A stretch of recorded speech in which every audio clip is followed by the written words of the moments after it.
Tonight on the program, public utility drivers and fishermen protest the new big-time fuel price increase, even as the government begins paying out a promised subsidy. Amid calls for transparency, the Commission on Elections opens its doors to the media to show the printing of millions of ballots for the May 9 polls. And less hassle for iPhone users as tech giant Apple releases a new software update that enables facial identification even with a mask on.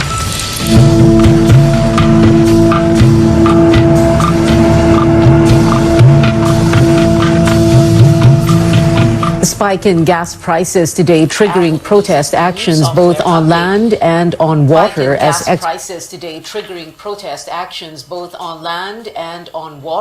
experts warn higher prices are still to come. Cost-oriented groups from drivers to fisherfolk are threatening to cease operations if the government fails to take tougher action. Our senior correspondent David Santos has more. The writing is on the wall. Drivers are facing sticker shock at the pumps.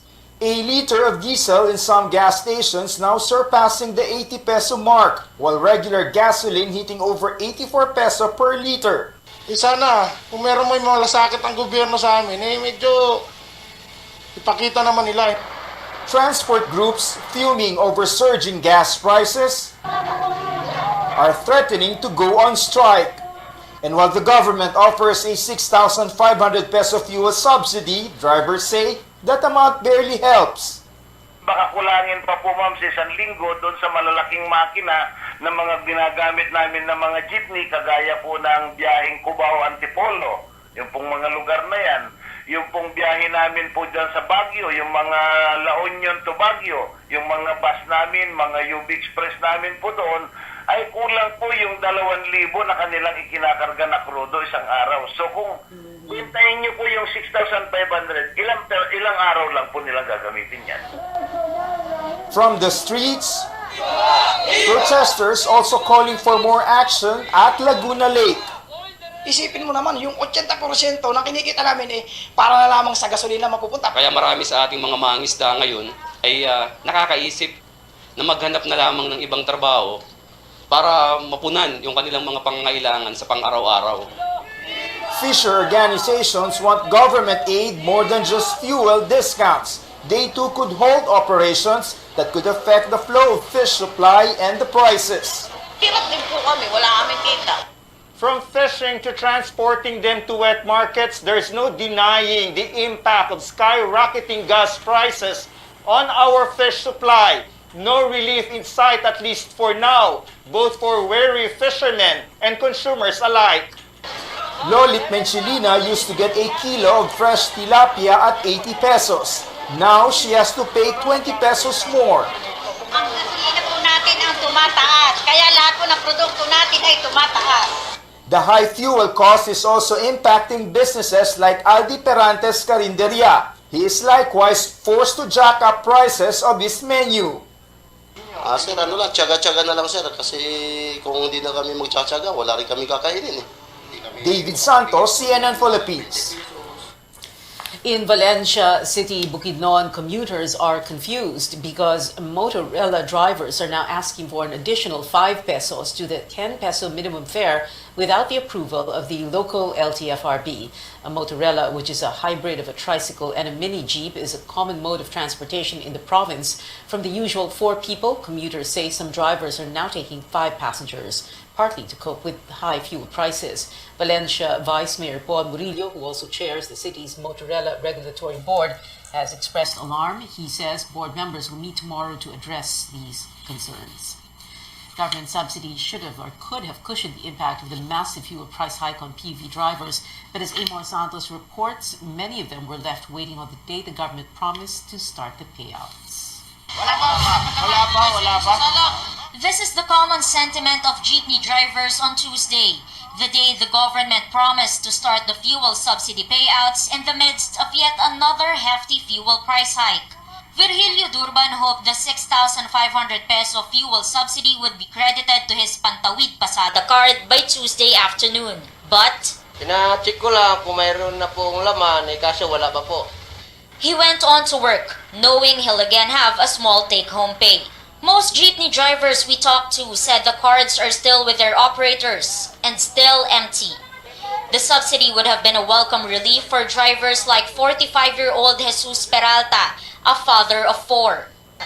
Tulad ko, may college ako, may high school ako, elementary, may naggagatas. Sobra pa sa ipisintron.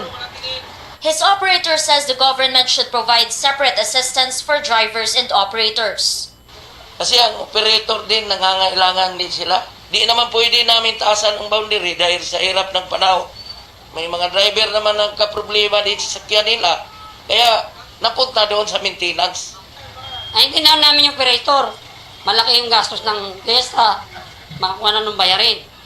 Ang inaano lang namin, magkaroon kami ng konti, okay na yun. Peralta says he'll be forced to join other drivers in halting trips if fuel prices continue to soar. Kung 100 ang magiging krudo, ano pa mangyayari sa amin? Wala na. The LTFRB says over 100,000 jeepney drivers will get their fuel subsidies within a week. Others are still applying for the Pantawid Pasada cards. Wala pang card eh. Card ang kailangan eh. Kasalukuyan pa yung na-apply. The government targets to complete the distribution of fuel subsidies in 2 weeks. From printing of cards to the payout, drivers say 6,500 pesos will be gone in a matter of days, but they need all the help they can get. Amor Santos, CNN Philippines. Suspending excise taxes on fuel is on the table of President Duterte. Energy Secretary Alfonso Cusi yesterday said the president called for a meeting today to discuss spiraling fuel costs. Energy and finance officials are expected in that meeting, scheduled at 6 this evening. No word yet if that meeting is underway.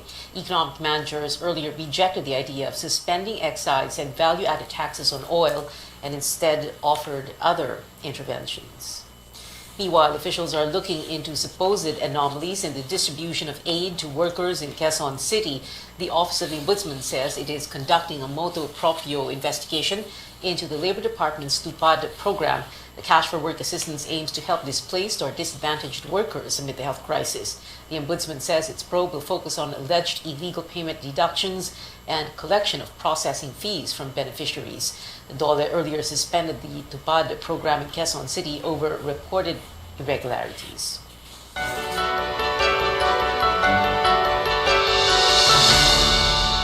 Today marks exactly 2 years since Metro Manila, a pandemic hotspot, was placed on lockdown. Unless needed, millions of people were forced to stay at home in what was supposed to be a month-long quarantine.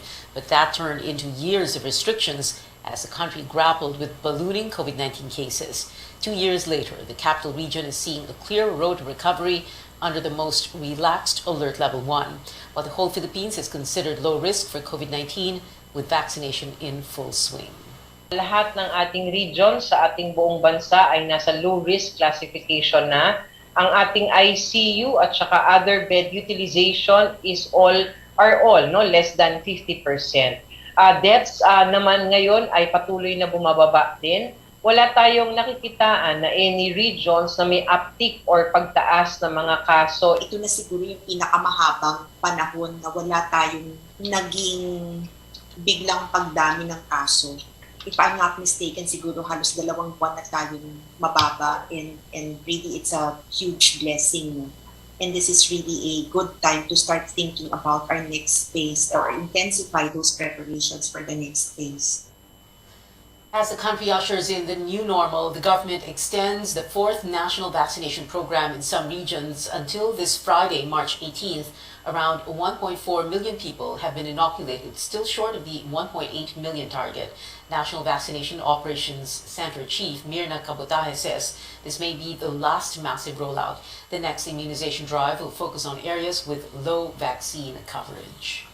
More students can soon begin face-to-face classes again under the lowest alert level, but the Commission on Higher Education says the final say is still with the colleges and universities. Our Paige Javier has more.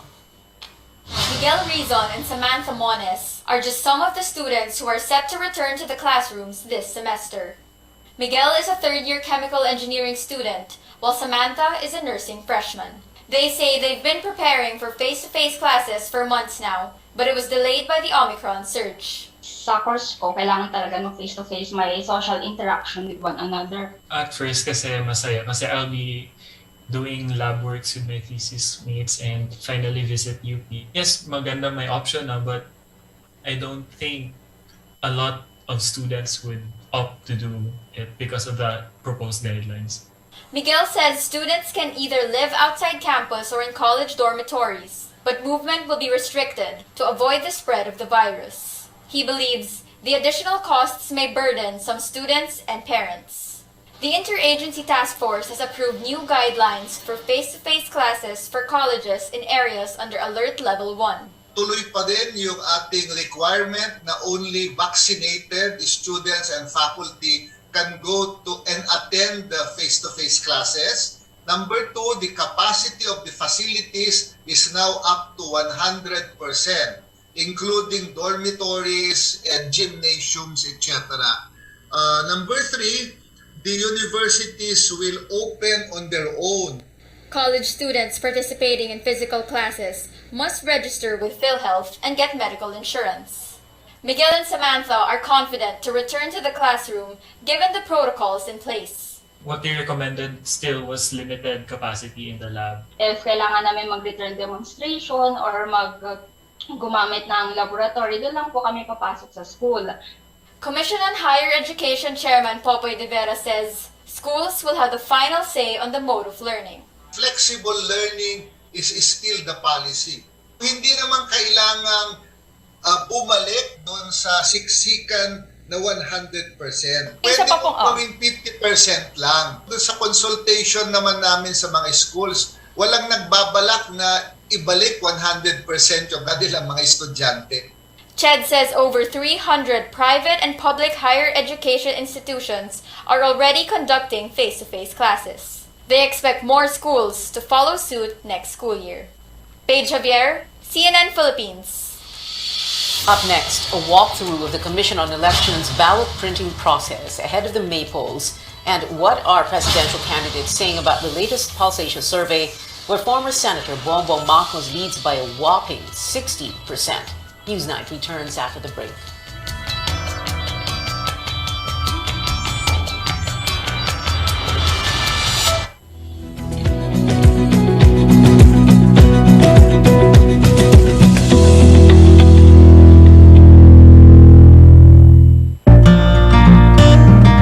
Pandemic, serving others is the best. Sa pagtutulungan, patuloy ang ating laban sa buhay. Kaya dapat always healthy. With proper diet, exercise, and MX3 coffee mix to ignite my day. Hi guys! Lagi akong focused, active, at extraordinary. Because the most important things in life deserve nothing less. MX3 coffee mix, my choice.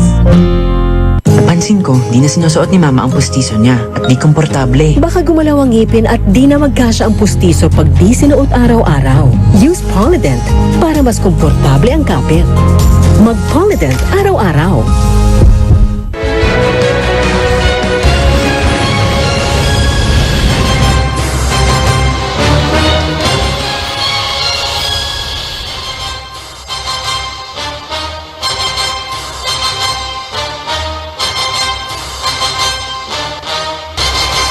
Welcome back. COMELEC gives a walkthrough of its ballot printing process as groups call for more transparency 55 days before the Filipino votes. Melissa Lopez joins us live from Quezon City. Mel, go ahead.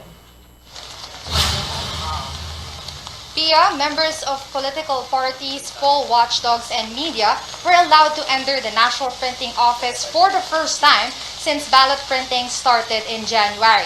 This walkthrough was initially scheduled for next week, but Chairman Saidamen Pangarungan opted to do it earlier amid mounting criticisms of lack of transparency. Election lawyer Romy Macalintal, who represents Vice President Lenny Robredo's camp, wants the poll body to conduct a random sampling of the printed ballots to make sure that these are not pre-shaded and that all security features are in place. Macalintal says this would rectify what he calls unforgivable disservice of the poll body when it pursued ballot printing without witnesses. Commissioner George Garcia says this request will likely be granted once Macalintal submits a formal petition to the unbanked. Senator Amy Marcos, sister of Presidential Bet Bongbong Marcos, earlier raised the alarm about the printing process being done in secrecy and said COMELEC may be violating the law. COMELEC officials have said previous restrictions were enforced due to the pandemic. Casquejo also reacted to Macalintal's allegation that the camp of Robredo was denied access to the printing facility. Actually, if you try to read my letter, it's not a rejection. It's just something like, as of now, hindi pa po pwede. But ito na nga, since okay na tayo, okay na yung pandemic natin, wala nang surge, so we already open. As of Tuesday morning, COMELEC has printed and verified over 34 million out of the 67.44 million ballots needed for the B9 polls. The facility can print 1.1 million ballots per day as NPO pursues a 24/7 shift. Casquejo says printing will likely be finished by March 28, although ballots will still be checked for defects before these are deployed across the country and to embassies overseas next month. So far, some 5.3 million printed ballots found with smudges, misprints, and other errors will be shredded and replaced with new ones. Pia, back to you. Melissa Lopez there reporting from the National Printing Office in Quezon City. Our presidential candidates are determined to push forward despite the latest Pulse Asia voter preference survey where Bongbong Marcos leads the pack. As Anjo Alimario tells us, at least 2 aspirants doubt the results. The dictator's son and namesake Ferdinand Bongbong Marcos is still a top choice for president in the latest Pulse Asia survey. His 60% rating remains unchanged. His camp says their opponents are still having a hard time connecting with Filipino voters. The survey was conducted from February 18 to 23, or before the massive campaign rallies of Vice President Leni Robredo. Robredo's numbers dropped by 1%, but she's not worried. So, too early ito para sabihin na hindi na tayo makakahabol or talon-talo tayo. Robredo says in 2016 her numbers started picking up by late March and April. While her ranking has yet to improve, attacks against her have already intensified. For someone who's been a victim of disinformation for the past 6 years, Robredo says she's already used to it. So yung sa akin, kung ang intent niya i-derail yung efforts na ginagawa natin, nagsasayang sila ng oras. Manila Mayor Isko Moreno is in solo third with 10%. Salamat sa Diyos, but again, the same answer, we will continue to be with people, reach as many kilometers as possible, reach as many eyeball as possible. Senator Manny Pacquiao follows with 8% and Senator Panfilo Lacson with 2%. Both find the results hard to believe.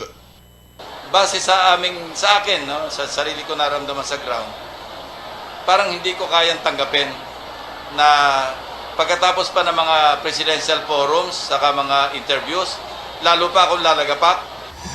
Zero, grabe. Sino kaya maniwala, no? Dapat tinanong nila yung baka yung mga mayayaman lang tinanong nila. Hindi nila tinanong yung mga mahihirap na tao. Presidential candidate Roberto Gonzales vows to continue reaching out to voters despite lagging in surveys. Hindi na ko nakikita ang lakas ng eleksyon sa paramihan ng rally, palakihan ng pahabaan ng motorcade. Sa akin, ang pinaka-importante ay yung makita, nauunawaan na ba ng sambayan ng Pilipino ang direksyon. In General Santos City, Anjo Alimario, CNN Philippines. 2 presidential candidates faced off at a virtual forum for college students. Former presidential spokesperson Ernesto Abella and former Defense Secretary Norberto Gonzales answered questions about education, health, economic recovery, and security at an event organized by the Student Council of the Polytechnic University of the Philippines in Quezon City. Aspirants gave varying answers on the issue of good governance. Corruption, the social inequality, and the lack of love for the nation and the lack of trust in government. Ang nakikita ko na pwede talaga makapagbigay tugod dyan is to engage civil society in the everyday governance. Kailangan tayong magkaroon ng pagbabago ng sistema ng politika sa Pilipinas. Pwede nating pag-aralan ang parliamentary system. It is unclear if all the presidential candidates were invited to the forum. Labor leader Leody de Guzman, who is campaigning in Mindanao, originally confirmed his attendance, but he failed to join because of connectivity issues. His campaign manager, Sonny Melencio, answered questions on his behalf.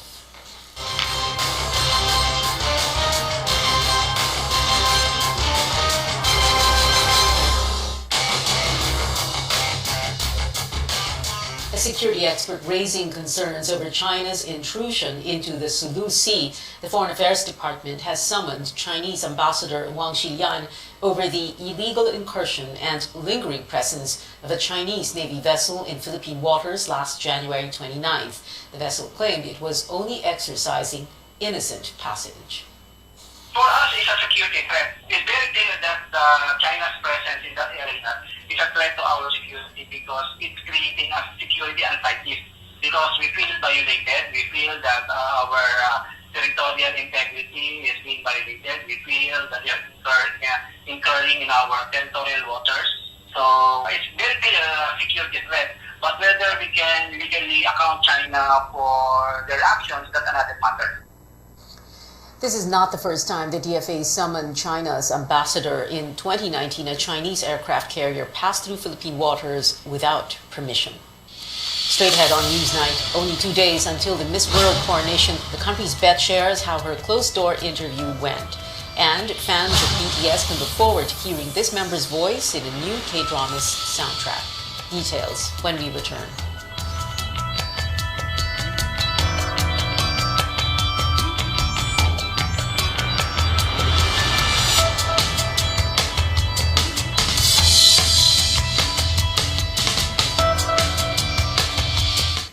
Calpol relieves fever and pain post-vaccination and is gentle on tiny tummies. Take care! A gentle reminder from doctor-prescribed paracetamol Calpol. Encourage everyone to support former Defense Secretary Gilbert Gibo Teodoro as he runs for Senator. Gibo is not only an intelligent person but is also an honest public servant. With innovative yet carefully crafted ideas, he can surely help our country progress further once he gets elected to the Senate. Vote for him. Mabuhay ka, Gibo. Araw-araw, palakasin ang resistensya. Ano man ang dumating, mag-diabetasol. May vitamins pamparesistensya at VitaDigest pang manage ng blood sugar at gutom. Kaya't huwag mag-diabetes. Mag-diabetasol. 2022 elections. How votes are counted and winners are declared. Voting machines automatically count each ballot. The results are then printed as the election return and sent electronically to the city or municipal board of canvassers. The district or provincial board of canvassers will then canvass the votes for president, vice president, senators, members of the House of Representatives, and elective provincial officials.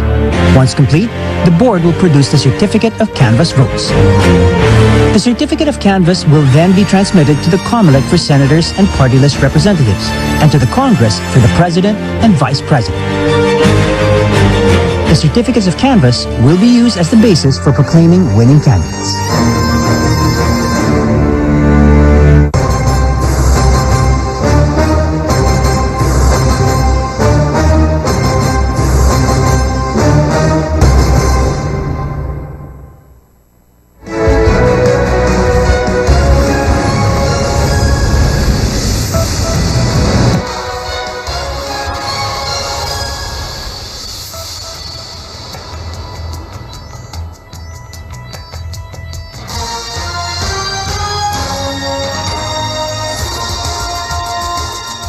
Welcome back. Breaking news at this hour. By tomorrow and until the end of the month, Metro Manila will remain under Alert Level 1. The Interagency Task Force also says 47 other areas will be placed under the lowest COVID-19 risk classification. The list includes the cities of Naga, Cebu, and Davao. You can visit cnnphilippines.com for the full list. Areas not on this list will be on Alert Level 2 until March 31st. And many employees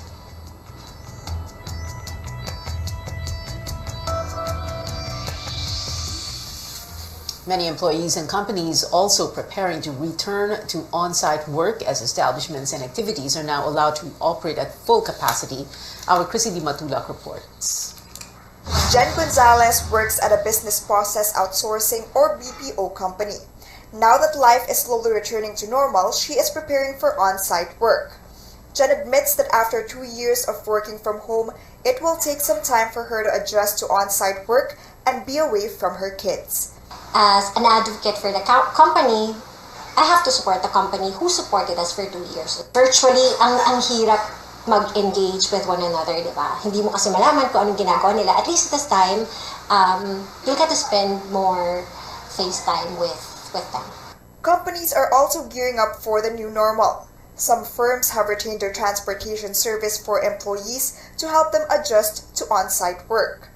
Wala kaming additional incentives for our employees, but yung shuttle namin, yung extended routes ng shuttle namin is still in place.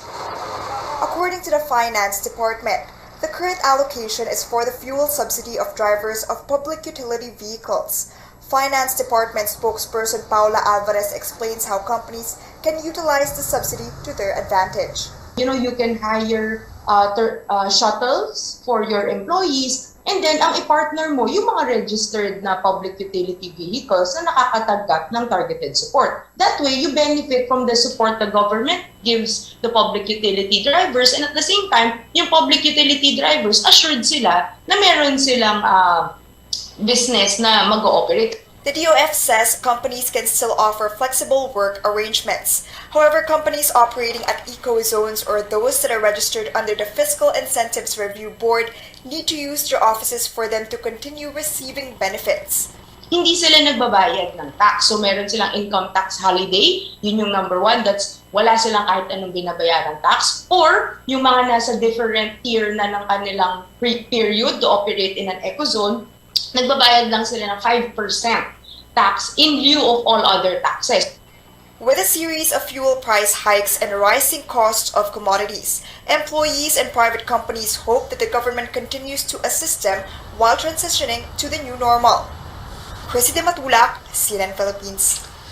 This just in, the Labor Department welcomes the Ombudsman's probe into the alleged anomalies in its TUPAD program. Dole says this is the same case that the Secretary ordered investigated late last year. It adds the Ombudsman is on the right track to, quote, look into the possible complicity of some people in government. Now moving on to other stories, no need to pull your mask down for Face ID on some iPhones. Beginning today, Apple just released iOS 15.4. This enables facial recognition for unlocking your phone and takes the place of your Apple password while you're masked up because of COVID protocols. But there's a catch. This feature only works for the iPhone 12 and newer models. The software update also comes with 37 new kinds of emojis. These include a melting face and the famous finger heart. iOS 15.4 is available for the iPhone 6s and up and some iPads.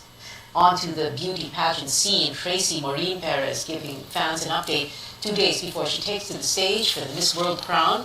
The Cebuana queen shares that she finished the closed-door interview in Puerto Rico today and calls it, in her words, very light and fun. Tracy is among the early favorites entering the top 30 after winning in pre-pageant competitions. Catch Coronation Night on Thursday, March 17th at 8:30 in the morning Philippine time, and a pre-pageant special with our senior anchor Pinky Webb at 8 a.m. only here on CNN Philippines. So this one's for K-pop and K-drama fans. Jimin of BTS will be part of the soundtrack of Our Blues. As confirmed by Korean news outlets, Jimin recorded a song for the much-awaited K-drama. The star-studded cast includes Shin Min-ah and Kim Woo-bin. Jimin now joins fellow BTS vocalists Jin, V, and Jungkook, who have sung for OSTs. And that is it for now. Join me again on Politics as usual. Now from 8 to 9 in the evening, Tuesday evenings, I'm the Authorized for Newsnight, where we go above and beyond the headlines.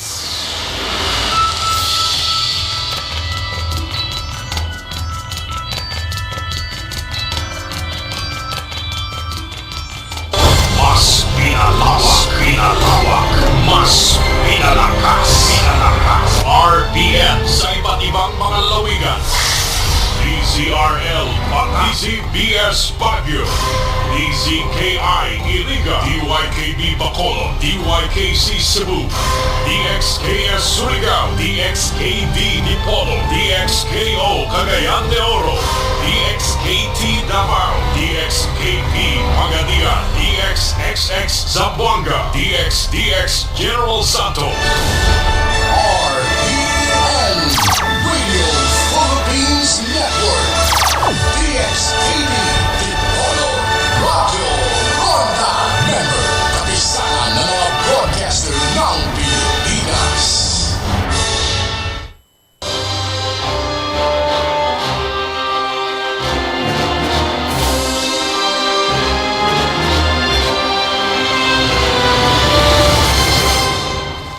A former lawmaker and human rights activist vows to defend press freedom as he throws his hat into the 2022 race. On Twitter, Vice Presidential aspirant Walter Bello, the running mate of Labor leader Yodi Guzman, said they will implement measures to stop attacks against journalists if the TAN succeeds in their election bids. Bello adds they will shut down troll farms and move to restore the franchise at the embattled media giant ABS-CBN. The aspirant also remembered the Maguindanao massacre 12 years ago and pledged to seek justice for the victims. 58 people were killed in the incident, including more than 30 media workers. We now have with us for up close Vice Presidential aspirant Walden Bello. Good evening, sir. Thank you very much for joining us. Very quickly now, let's go through these promises you made about protecting media workers and journalists. Go ahead, sir.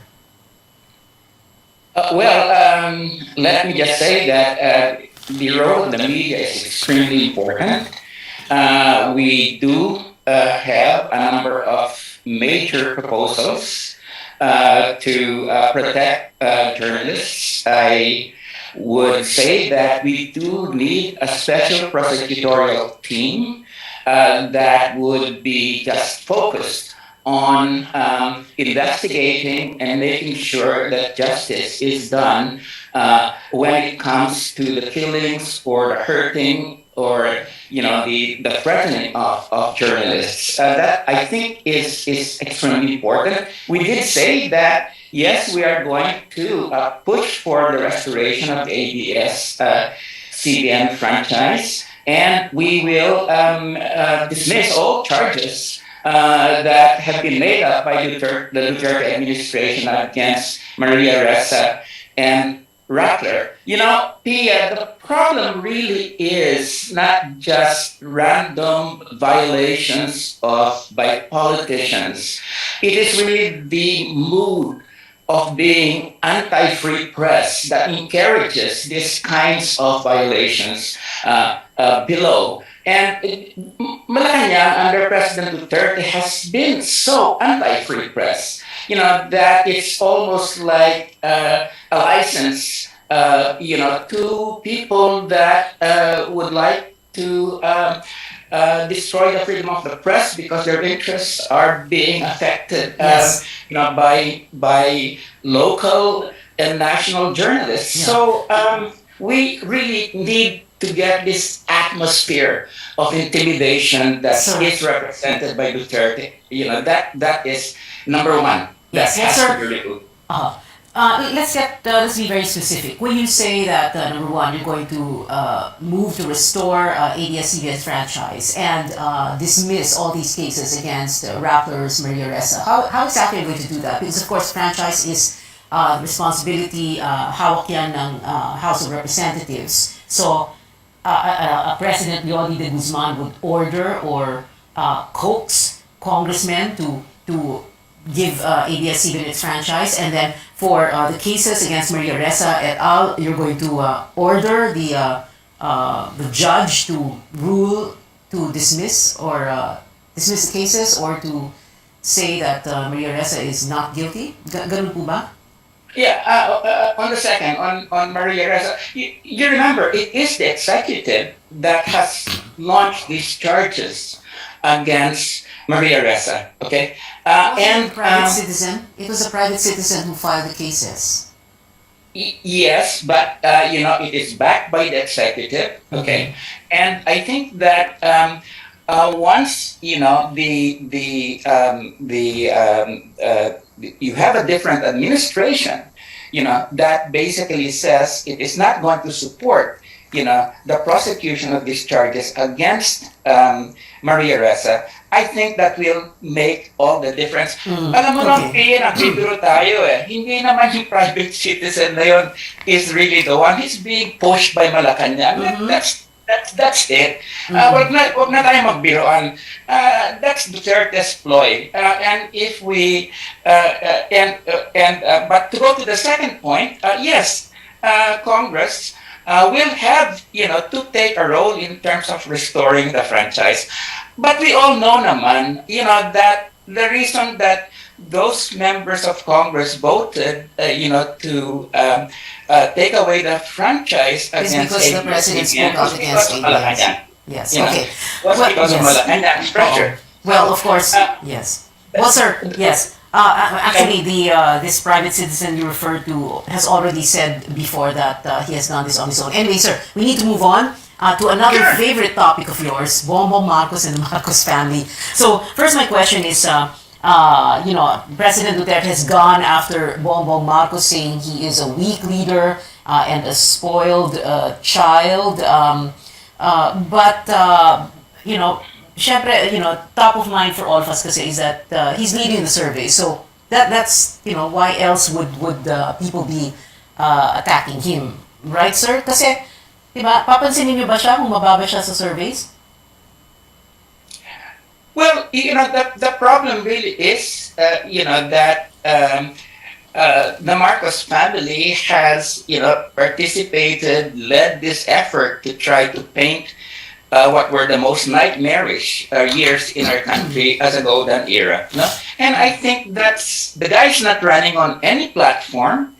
It's just on this image.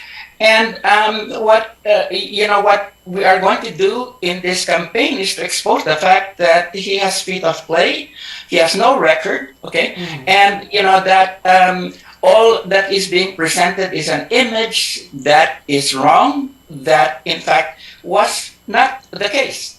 He's running on the Marcos legacy of repression and oppression and exploitation. And I think by the time that this campaign is midway, this guy's going to go down in the polls. I mean, Filipinos will appreciate the truth about this fellow. I mean, this is Marcos running again. Is, as I said, this family raped the country for 14 years. They never made any apologies, and if this guy wants to rape the country again, Filipinos are not that foolish. And this is why you want to campaign against them, because, as some people have said, a Marcos victory at the polls would be like vindication for them, right? And in a sense, these elections are like a referendum, not just on President Duterte, but on EDSA 86, correct? Well, I mean, I think that's true. It will be a referendum on, to some extent, on the inadequacies of what happened of the EDSA governments. But I think more important is, that this is really an image of the past, the Marcos era.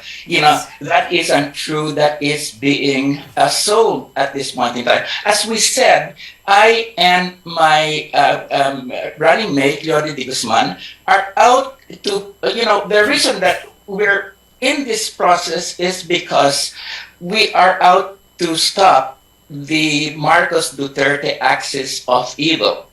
And in order to do that, we are presenting a vision for the future that does not bring us back to the dark era of the Marcos period. Yes. That goes away from the inadequacies of the EDSA period, and of course, away from the bloody reign of Duterte. We are presenting a program, very detailed program for the future, and that's what differentiates us from the other candidates. Well, part of this effort, like you say, to defeat this axis of evil, as you call it, is to exhume the body of Ferdinand Marcos from the libingan ng Mabayani where it is currently buried and return it to Batak. So are you saying that if you and Leodil Guzman were to win, the two of you would personally go to the libingan and oversee the exhumation of the remains and its return to Batak, Ilocos Norte?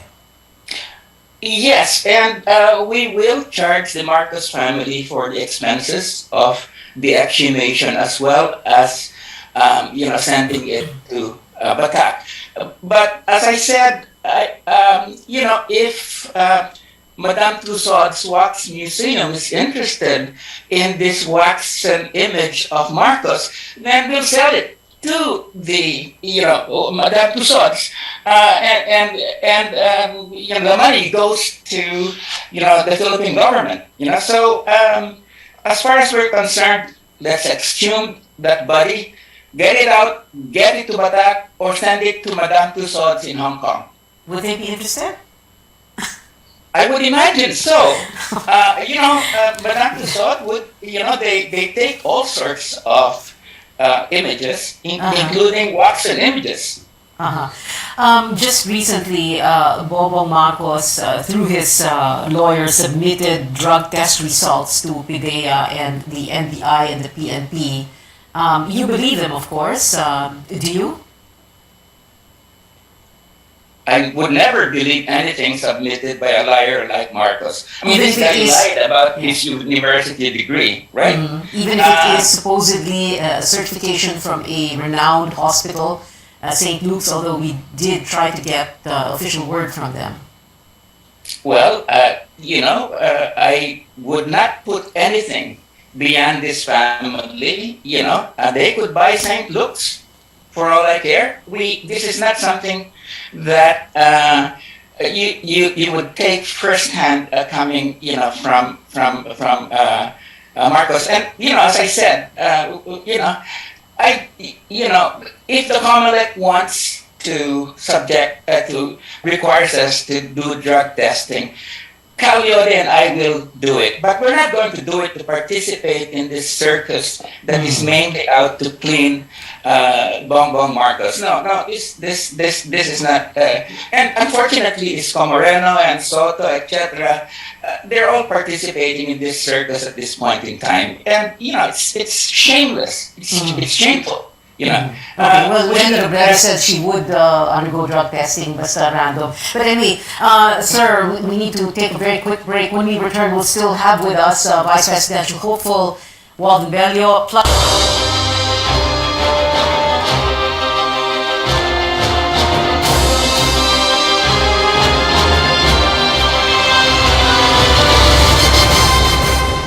Welcome back. This is our up-close segment with Vice Presidential aspirant Walden Bello. Sir, I think we talked enough about Bongbong Marcos in the first segment of the show, but so let's move on.